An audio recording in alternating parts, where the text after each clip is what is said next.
Welcome to episode 112 of I Thought I Knew How, a podcast about knitting and life and all sorts. I'm your host, Anne Frost, and this episode was recorded on January 3rd, 2024. Happy New Year, everybody. I don't know about you, but I'm hoping for a boring, plain Jane, nothing to see here year. Wouldn't that be nice for a change? Let's give that a go. But for now, how about another episode of the podcast?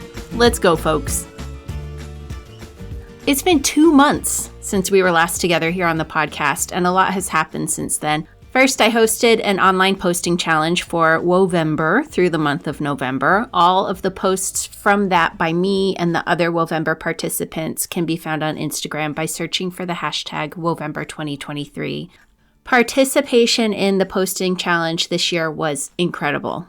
It was the most I've seen by far. And what I love about that is not only were there a huge number of people actively learning about the benefits of wool every day for the month so that they could make their own posts and thinking about ways to incorporate it more often in their lifestyle, but that each of those people had their followers who they were educating about the benefits of wool, and all sorts of seeds were being planted. My favorite thing was seeing the comments of participants' posts where one of their followers would say, "Wait, is that true? That's amazing." Yes, wool really is amazing. And because of everyone's posts through Wember, there are more people out there making more thoughtful decisions about their purchases. And that makes a difference. It matters to the planet and to the wool producers and their families. So kudos to all. There's also more material at LoveWVcom for people to read about wool and how to use it. I will admit I was a little obsessed with getting people to think about using wool in their homes this year. So there's a lot of content about why and how to do that. But also, as you are making purchasing decisions this year regarding yarn or roving or wool products in general, I encourage you to hop over to the marketplace area of LoveWVcom, where you will find a long list of people who are selling everything from roving to clothing, all right there in one spot. After Wember finished, we were right into the Woolly Winter Countdown, which is the online video blog event that I do through December with Jana Knits of the Purl Together YouTube channel. We open our daily mystery yarn and talk for a bit. If you missed that, it's all still available on her channel as a playlist. If you're listening for the first time because you saw me there, welcome. As part of the event, Jana hit her 50,000 follower number on YouTube, which is a substantial milestone. Jana does really great tutorials and hosts knit-alongs where she walks you through the difficult bits, so be sure to hop over there and give her a subscribe to see what she's up to. The contents of the Shetland Hogmanay box has all been revealed now. If you'd like to see the pattern created by Terry Laura for the box, you can see it on my Instagram feed as well as in an interview with Terry on the last episode of the Woolly Winter Countdown. It's such a gorgeous pattern for a pillow cover that uses the yarn from all 5 of the makers involved in the box. Plus, she included instructions to knit individual wall hangings using the yarn from one maker each. She has assured me there is enough yarn from each maker to do both the cushion and the wall hangings, so I'm planning on doing both. It's a large, huggable pillow, and the front has a pattern of a daisy inside of a double oval. And then on the back, there's a pattern of like rounded crosses. I love the pattern on both sides, which will make my family happy because I won't be sighing and turning the cushion to the right side out when they've been sitting on the couch and left it with the wrong side facing. I'm a joy to live with, I assure you. The rights to the pattern have reverted to Terry Laura again and should appear for sale on her Ravelry page soon. I will put a link in the show notes so that you can pick up a copy yourself. In addition to the patterns, because the point of the boxes was to give you a taste of all the makers' yarns, Terry has included a list of questions to think through as you observe the yarn from each maker in the ball, as you knit with it, and in the finished project. I highly recommend the pattern and the experience included. It's very thoughtful and well designed, and I'm really grateful that Terry took on the challenge. I'm recording this on Wednesday. I assume it will release tomorrow, and I'm planning to cast on the cushion Friday. My cushion is going to be a little different. My web shop had some gremlins, and long story short, I didn't end up with a box for myself. And that's okay, because I'm sure you will not be surprised to hear that I have yarn coming out of my ears. rather than panicking and hopping on the web pages of all the makers and ordering more yarn so I could recreate the exact colors that Terry came up with, I went stash diving and I came up with yarn from 4 of the 5 makers that would work for the pattern if I went down from 6 colors to 4. So that's what I'm going to do. I'll get the yarn from the missing maker when I'm back in Shetland next. And what I'm going to do is I'm going to knit the pattern stitches in either brown or tan, depending on the maker. And then the background stitches are all going to be done with blues, oranges, and reds. So to test it out, I started knitting the wall hanging directions with the colors I chose for Uradale. And after changing out the blue I initially chose for one that was slightly lighter, I'm happy with how the colors are working together and with the quality of the fabric I'm getting. So I'm ready to cast on the cushion on Friday. You're welcome to join me if you have the box, or just start when you like. Knitting the cushion is the lowest of low-key knit-alongs I've ever hosted. Just post some project photos as you go, when you go, and it'll all be cool. We can all watch each other's projects grow and offer advice and help as needed. I took some measurements from the wall hanging I'm working on, and I did the math for the cushion as a whole, and it looks like the way I knit, I'm going to end up with a cushion that's about 21 inches wide and 15 inches tall. So I think what I might do is after I've knit through all 5 makers, I'll knit an extra repeat of the Jamiesons of Shetland colors and the Uradale colors, and that should get me to a 21-inch square. We'll see how it works out as I go, though. I'm happy to play around with it a little bit. Knitting the wall hanging was a new experience for me. Terry gives instructions on how to knit it flat or to knit it in the round and steek it. I initially cast on to knit it in the round, but I didn't have a circular needle short enough, so I switched to double points, and then that was annoying me because it was fiddly. Plus, that was also, not long after I joined it to knit in the round was when I realized that first blue I picked out wasn't going to work. So I needed to start over anyway. So at that point, I just pulled out what I had and I decided to try working it flat. I don't think I've ever knit Fair Isle flat before. If I have, it's certainly been long enough ago that I don't remember it. I found it easier than I expected, but I think that's also partly because of how I knit normally. Okay, so this is an audio podcast, so I need you to put on your imagination caps so you can picture what I'm about to talk about. So normally, I knit Fair Isle with 1 color in each hand. Easy enough to see in the mind's eyes, yes? But I'm also a combination knitter, meaning that I knit as most people do by bringing the yarn behind the needles and laying the yarn between the 2 needles before working the stitch by pulling the yarn through the previous loop on the row before.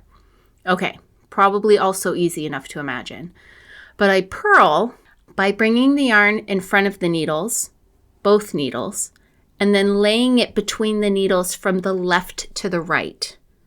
Most people, I think, at least in this part of the world, when they purl, you bring the yarn to the front, but then you immediately lay it between the needles from the right to the left. I'm actually wrapping it underneath or in front of both of the needles so that I can lay the yarn down from the left to the right in between the needles.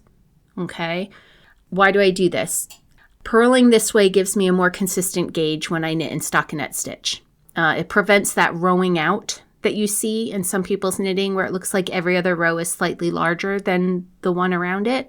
So with this in mind, okay, I'm holding 1 color in each hand, and when I'm purling, I do that other kind of purl where I go in front of both the needles and lay it from left to right. On the knit side, as I'm knitting Fair Isle and stockinette flat, on the knit side, I just work as I normally do, right? Not a problem. But when I have to purl back, I bring both yarns to the front, and then as I am working those purl stitches, both of those yarns are sort of hanging to the front of the work, or I'm holding them up on the front of the work, and I can just take the needle in the right hand and just scoop the color I need through the stitch that I need to work. You know what? I will make a note to film a little reel of what I'm talking about because it might be helpful for those of you who also want to do the wall hanging flat to see what I'm talking about. So watch my Instagram and see if I can get that made. All these things that we set for ourselves to do. Okay, I'm making a note right now to make a reel of that. Oh, goodness gracious, me oh my. I have talked for quite a stint already. And I know a lot of you come here for the music, and that's okay. I get it. We all like music. It's a good time to just have a calm moment or knit. Or maybe you use it as a trigger to get up for a few minutes and take care of a few things that need doing. Either way, I have kept you from the tunes for too long. Sincerest apologies. Let's have a listen now to A Better Life by Humans Win. Enjoy, and I'll be back with you in a few minutes with a yarn and pattern review. I'll be the one by your side through the good and the hard times, when we're laughing, when we're hurting. I'll be the one that you need through the love and tragedy, when we're winning, when we're losing. Take my hand, there's a better life ahead. Take my word, with you and me, there's a better life. There's a better life. There's a better life. There's a better life. I'll be the heart that's yours through the peace and dark wars, when we're loving, when we're fighting. Take my hand, there's a better life ahead. Take my word, with you and me, there's a better life. There's a better life. There's a better life.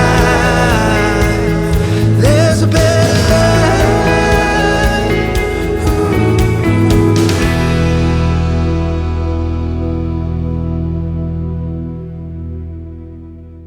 I have been working on a project for my oldest called the Spectre Cowl by Caitlin Murphy. It's probably more suited to like a Halloween time project, but if you know my oldest, you would know that it's always the right time for a cowl with little stranded colorwork ghosties floating around amid some sparkly magic bits.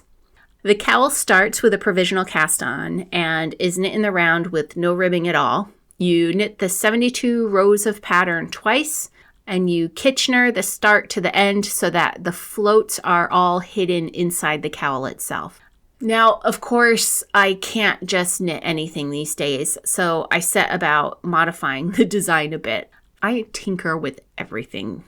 First, we don't live where it's super cold, so if I knit the stranded colorwork pattern twice, that would mean that the cowl would have had the wool layer that's the pattern, then the wool layer that is the strands behind the pattern, then another wool layer of strands, and then another wool layer of pattern. So 4 layers of fingering weight wool. And that seemed like more warmth than my oldest was going to need in this part of the world. So instead of knitting the pattern again on the inside of the cowl, I'm just knitting it in solid stockinette. If you are somewhere where it's even warmer year-round than where we are, you could just, instead of starting the cowl with a provisional cast on, just do like 8 rows of ribbing, knit the pattern rows, and then end with 8 rows of ribbing, and you'd be fine. You don't have to hide those floats with another layer of knitting. You don't have to do that. And it would allow you to have a cowl that wasn't quite so warm. The second modification I made had to do with the length of the floats. Now, float length really would not have mattered because they were all going to be hidden inside of the cowl's layers anyway.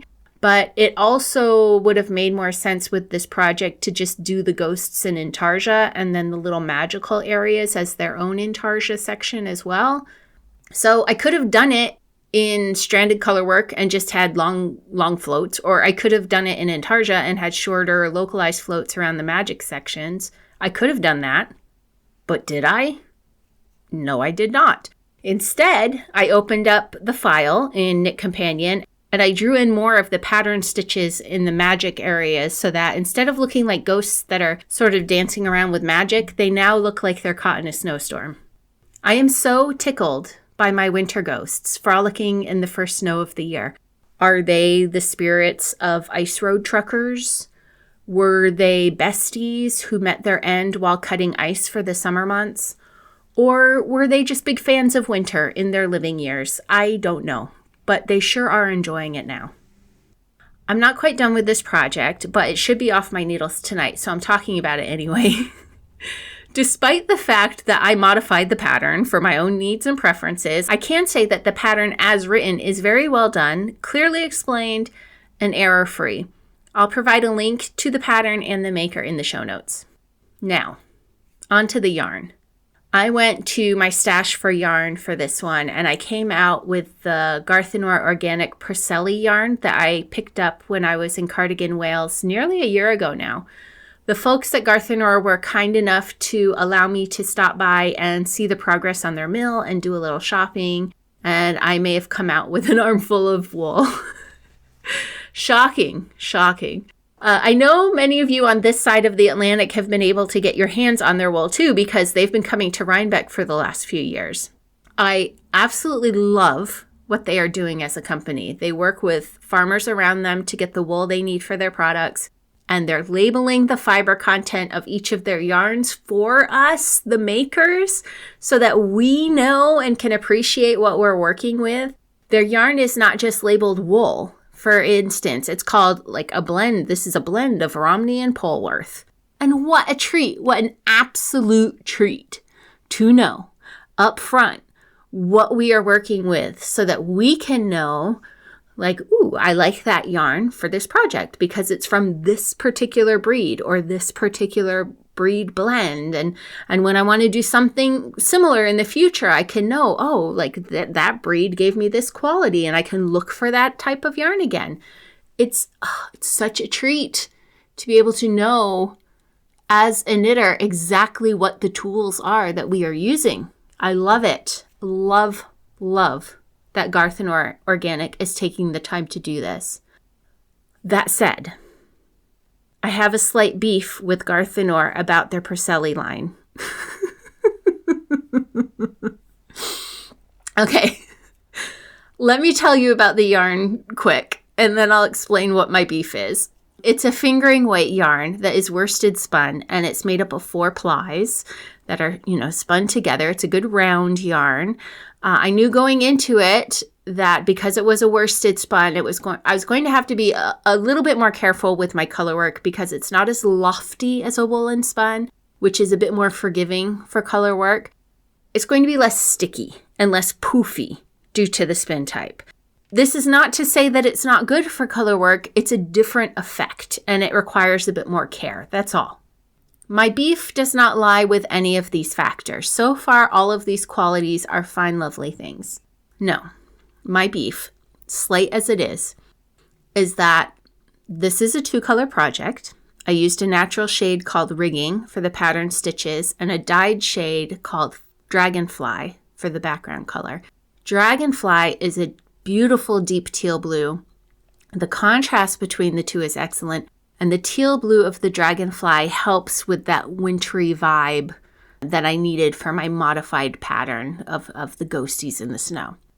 We're still not to my beef yet. I cast on with the Dragonfly, and I knit the first handful of plain stockinette rows before getting to the pattern. And as soon as I added the rigging color, I realized something was up. And I went on for a few rows of color work, and I thought to myself, did I really grab 2 colors from the same line? Because these are different yarns. So I went to find the labels, and here we are. This is where my slight beef with Garthenor comes up.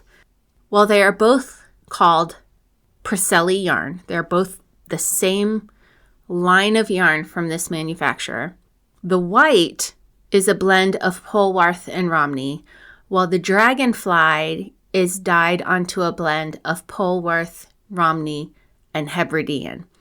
So I wasn't imagining things. These yarns not only felt differently to the touch, but they were behaving differently in my project. Luckily for this project, the difference actually helps the overall effect I'm going for with the Ghosts Among the Snow. The Ghosts and the Snow, knit in the natural Polwarth Romney yarn, have a lot more of a halo and loftiness to them that is making it stand out even more from the background stitches that are knit in the Polwarth Romney Hebridean yarn base, which is smoother and sleeker and has a clearer stitch definition. Some of you may be wondering if the blend with the Hebridean is itchy. No, it is not. It is still next to the skin comfortable, which is interesting to experience, as I just not long ago read someone talking about this phenomenon that it doesn't take much to tone down the itchiness of a stronger wool by blending it with softer wools. We don't have to abandon strong wools for clothing purposes. We just need to blend them in with softer wools. And adding that Hebridean to the Polwarth Romney blend also adds depth to the dyed color of the Dragonfly, because rather than being dyed on a white base, it's dyed onto a base with varying shades of gray. It's a gorgeous effect, and the Dragonfly yarn is a beautiful color and a beautiful yarn. But adding that Hebridean isn't just a cosmetic change for the yarn. It is behaving differently in areas of stitch definition and loft. And while it's still wearably soft, it's not as soft as the blends that don't have it. I don't think it's accurate, wise. I don't know what I want to say here.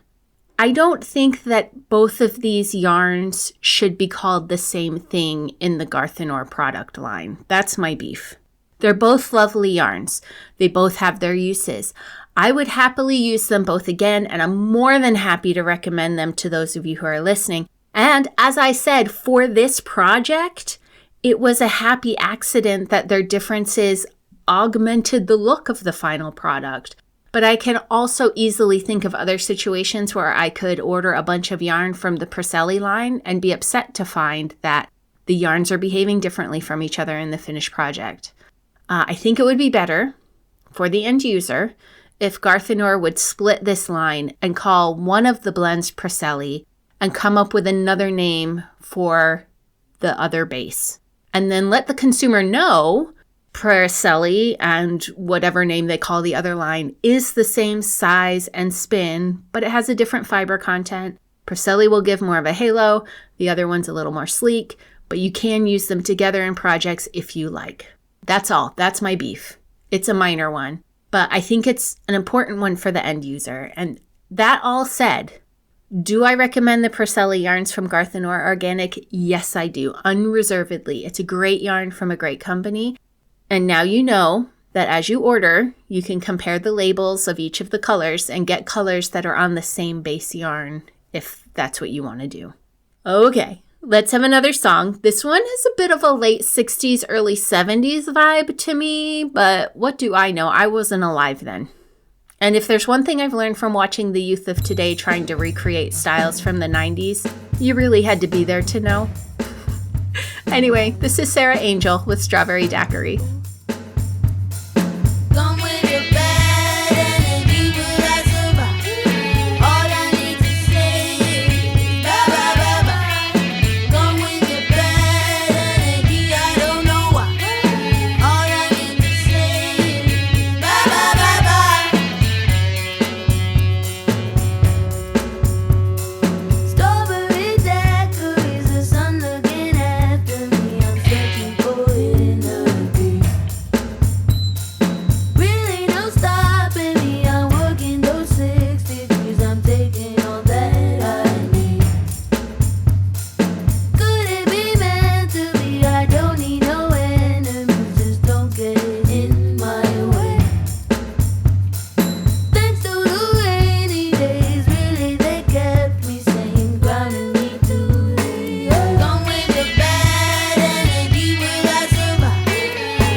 So, Happy New Year, everybody.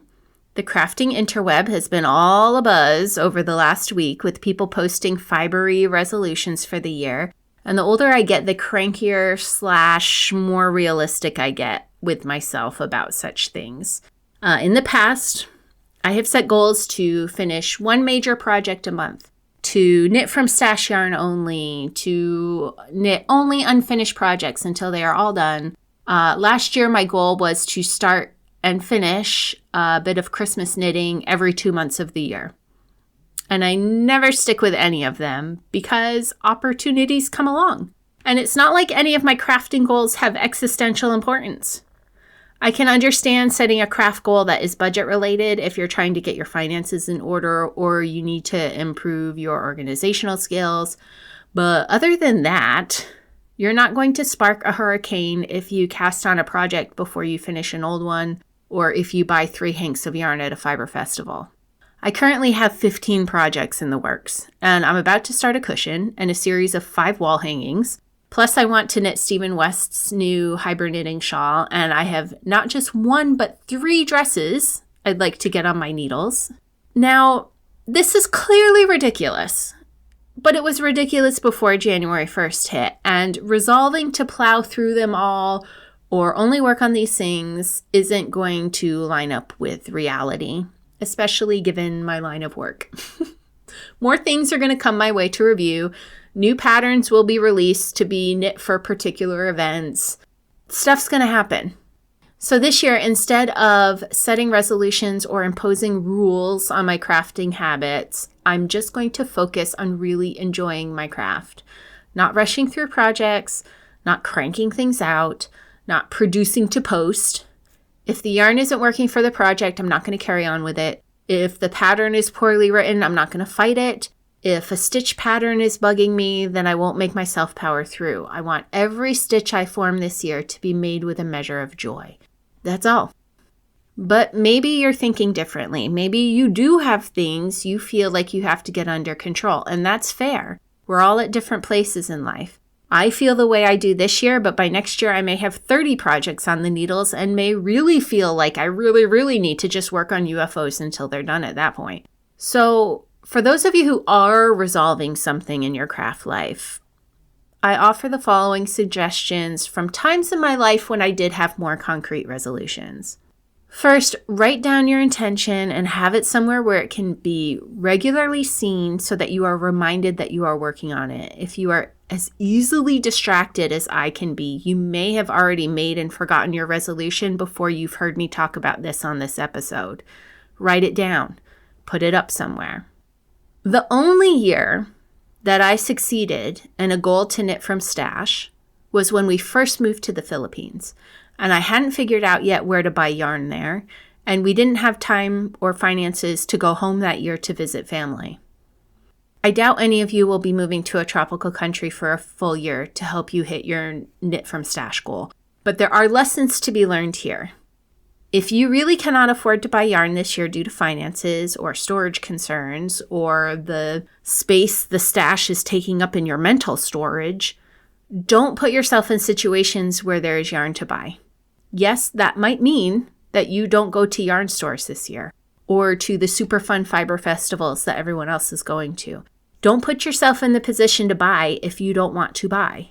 Maybe your local yarn shop is where you go for your monthly knit nights. Maybe this year you look for a group that meets in a church basement or at the library or online. Does that sound extreme? Now you know why I'm not willing to make a resolution along those lines this year. I have ample stash, but I would rather go to a festival and know I'm going to buy some yarn while I'm there and be okay with that fact than set a goal to not buy anything and then go to a festival and buy some yarn and then berate myself for it. But I'm also not in a point in my life where my yarn expenditures are exceeding what I can afford. If you are, and you need to make this resolution, then not putting yourself in a position to buy the thing you can't afford is the path to success.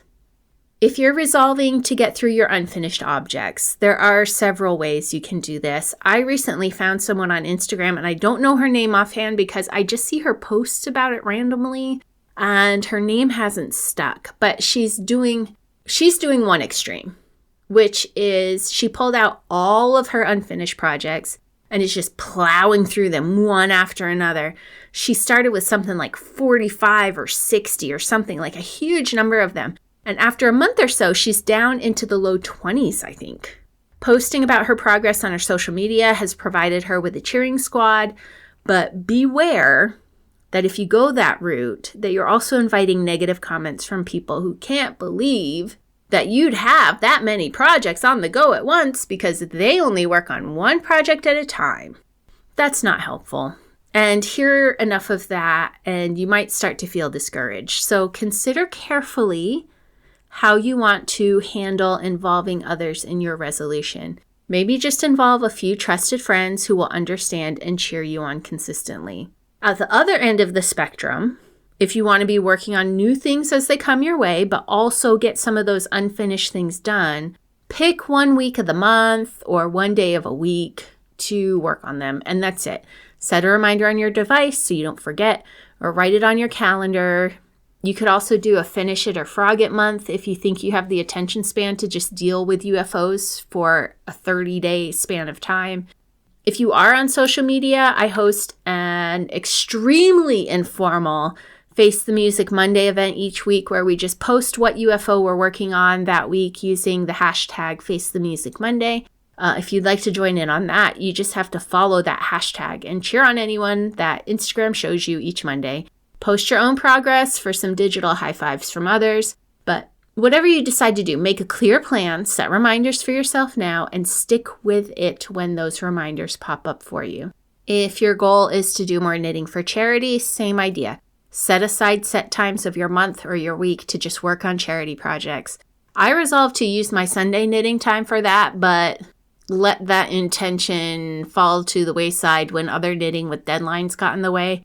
So as I've been doing the yarn stash restash, I found a bunch of yarn that I'd set aside for charity knitting, and now I'm feeling like I need to get back to that.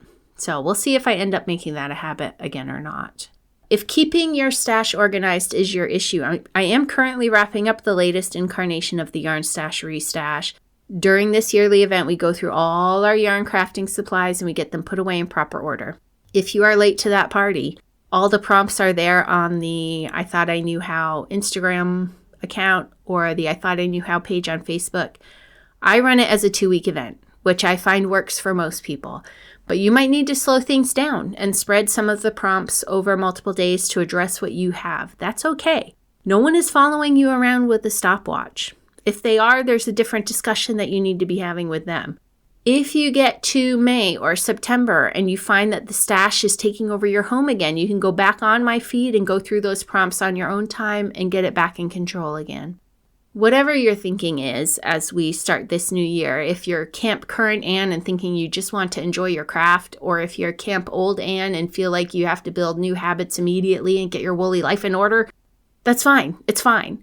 You are okay wherever you are in the journey. Don't let anyone drop unsolicited negative opinions at your feet wherever you are. And whether you're resolving or not resolving, my hope for you is that you learn something new this year about your craft, you come to understand more about why your craft fits your life, and you enjoy it even more than last year.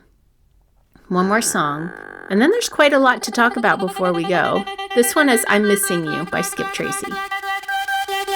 The burning of a million wildfires, like the power of a million angel choir, like the turning of a hurricane of desire. I feel you,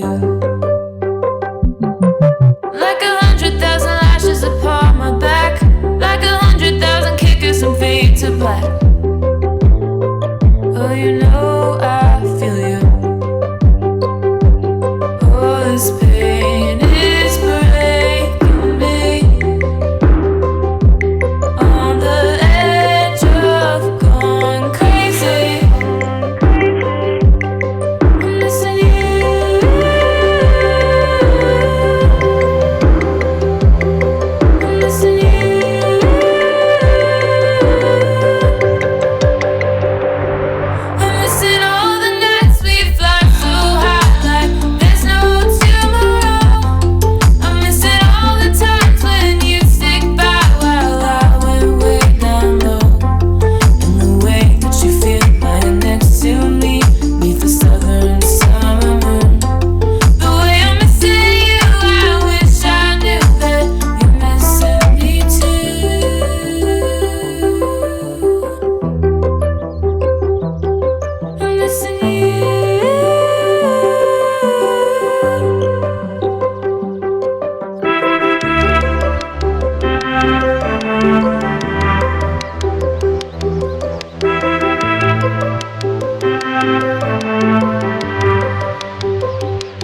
drowning man, like a bindle of a junkie's heroin, like a confessor to absolve me of all my sins. I need you.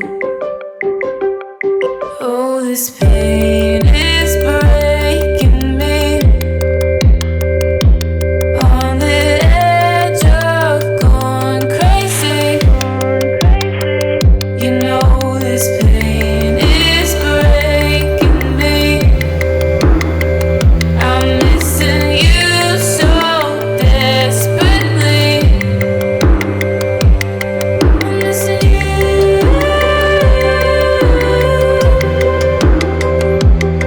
I'm missing you.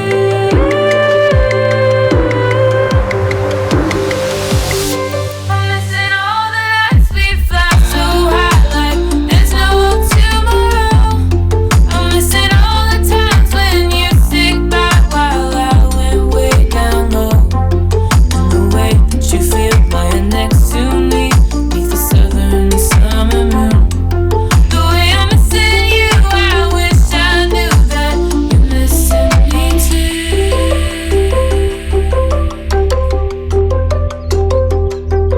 I'm missing you. I'm missing you.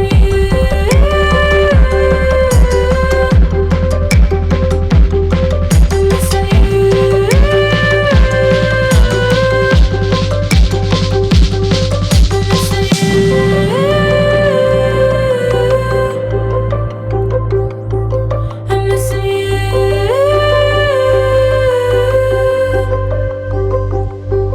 I'm missing you. I'm missing you.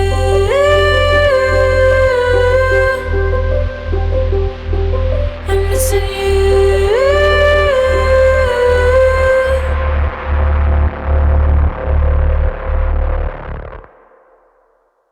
A few more things before I go. Actually, as I warned you, there's quite a few more things before I go. Thank you for listening on, my friends. First, I want to let folks know that there are still spaces on this year's Macking Our Way Through Shetland tours. There are spaces in lace and contemporary crafts, and I think there's even a few spots left on Fair Isle, too. The feedback on these tours has been so positive. People commented over and over again that they were impressed with the quality of the teaching, as well as the other activities included in the tours. We had some longtime group travelers tell us that they were the best group tours they'd ever been on. Even though I'm no longer hosting the tours, I'm still extremely proud of them, and Jolene is a brilliant tour operator to travel with. I will say that the lace and contemporary craft weeks are the slowest to fill up each year, but those travelers finish their weeks as our biggest fans, because they're so surprised by how much they enjoyed what they learned on those weeks. Some of the lace travelers came just as an excuse to stay on an extra week in Shetland after doing the Fair Isle week, and then they ended up leaving with lace kits in their bags and raving about lace and have since knit incredible pieces. Contemporary crafts is a chance to try 6 different crafts and add them to your crafting repertoire. All 3 of the tours are incredibly fun. Learn more about the Macking Our Way Through Shetland tours at islandvista.co.uk. Second, unless you're new here, you know that I've switched things up a bit. I no longer have a Patreon, and I've pulled back from a few of the other things I've been doing to monetize the podcast. However, I would like to continue to earn enough from the podcast itself to cover the costs of the podcast. And to that end, I will continue to make recommendations from time to time and include links to those items that may result in me receiving a small amount from the retailer as a thank you for sending you to their site. And when I say a small amount, typically if you buy a book I recommend on Amazon, I make about 75 cents to $1.25. But those small amounts don't increase the cost for you, and they add up for me. In other cases, your purchase may cover the cost of something I use in my household, and then I count that toward my podcast expenses. So if I recommend a dish detergent for you, for instance, and you subscribe for monthly delivery, I may get as much as $20 in product credit from the company. So even though I have to then use that $20 for dish detergent, I count it as decreasing my out-of-pocket costs for my podcast by $20. Those 2 methods of raising funds for the podcast remain, and you can see links to things I talk about in each episode in the show notes, or you can go to ithoughtIknewhow.com and click on the link that says Be a Booster and see the links to companies that I'm an affiliate for. But these aren't quite covering the costs of the podcast. Another option available to me is having commercials added to the podcast by my hosting service. This comes in different forms, and if you listen to a diversity of podcasts, you're probably familiar with how this works already. I'm most likely to use the option to have them just tack a commercial produced by someone else to the start of or the end of the episode. The thing is, I can choose what sectors these commercials come from, but I cannot control what commercials actually air. So I can say I accept commercials from food, for instance, and they may stick a McDonald's ad at the start of the episode, even though I eat McDonald's maybe once a year and usually only out of desperation. And the ads tacked on vary from region to region, so you might hear an ad from a grocery store in your area, while someone in another country gets an ad for a restaurant near them, and a third person gets an ad for cereal. Personally, I skip the ads in podcasts about 95% of the time using the skip 30 seconds option until I hear the start of the show I'm listening to. And you're welcome to do that too. I do not endorse any of the ads tacked onto the podcasts that are produced by other companies. I'm looking into them as an option to close the expenses gap. And as I learn more, I may decide not to do it at all. But I wanted to give you a heads up in case they appear suddenly. Mainly, again, to say, I do not endorse any product that is advertised in this podcast unless you hear me talk about it with my own voice. Third, tangentially related, another aspect of the shifting and pulling back and redirecting was a decision to go back to school for a master's degree. And I officially heard this morning that I've been accepted into an online master's program based at a university in the UK, and I will be starting that later this month. I opted for this form of study for a few reasons. One was that the fact that it's online means I can continue traveling and have some flexibility in my schedule. And the other is that a master's degree in the UK was less than half the price of the same degree available in the US. I don't want to get into the details of this any further than that because I have a horribly superstitious mind and I worry about jinxing myself or whatever. Humans are irrational creatures. I'm sure I'll talk about it more in the future, but what this means as far as episode releases, I don't know. And I won't know until the program actually starts and I experience what the workload is actually like. All I can say is that I made the decision to stop posting on a strict schedule, and that will continue to be the case at this point. Again, I have no intention of stopping the podcast, partly because I really love doing it. And partly because I think it's important to help all of these small makers and wool producers and designers have a way to talk to you and for you to learn about what they're doing.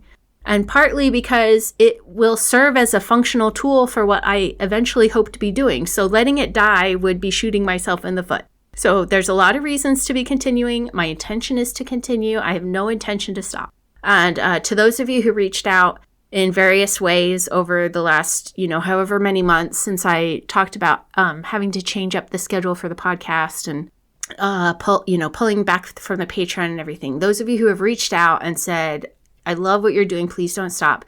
Please know that your encouragement and kind words have been incredibly appreciated and uplifting through a very difficult time that I was going through. And even though I was saying at the time, I don't intend to stop. There's part of me that really was like, but you might have to. It might be out of your hands. And so to have, to hear your encouraging words and to hear that you would miss it if it was gone, that meant a lot. And so thank you for that. Finally, I am working on putting together an event here in Hartford, Connecticut in August. It would take place in an afternoon or an evening on a weekend, and it would cost about $30 to attend, plus the cost of parking. I can't give you any more details at this moment, but I need some feedback. Okay. What I would like to know is, should this event take place and sound appealing to you once you do know all the details, would you attend? In other words, are you within easy travel distance of Hartford, Connecticut, and likely to make the trip for an event designed for knitters to gather in a public open-air space? As a first-time event, I'm trying to get a sense for how much space I would need, and if, in theory, you'd be open to traveling to the Hartford area for a 3 to 4 hour event on an August weekend evening, would you please reach out and let me know? Message, I'm sorry it's so ambiguous. I just can't give any more details than that right now. Message me on any of my socials. That would be fine. Or you can send me an email to Anne with an E at IthoughtIKnewHow.com. So ANNE at IthoughtIKnewHow.com. How's that for ambiguous? My. Well, my dears, I will be back with you soon, I hope. And in the meantime, thank you for listening and knitting with me for a bit. The show notes are where you will find links to the things mentioned in the show, so be sure to check those out. Find me on my social media accounts as I Thought I Knew How, except on X, where it's just Thought I Knew How. The groups on various platforms are all called I Thought I Knew How Podcast. Until next time, may you be blessed with stitches that never drop, yarn without joins, and plenty of time to knit.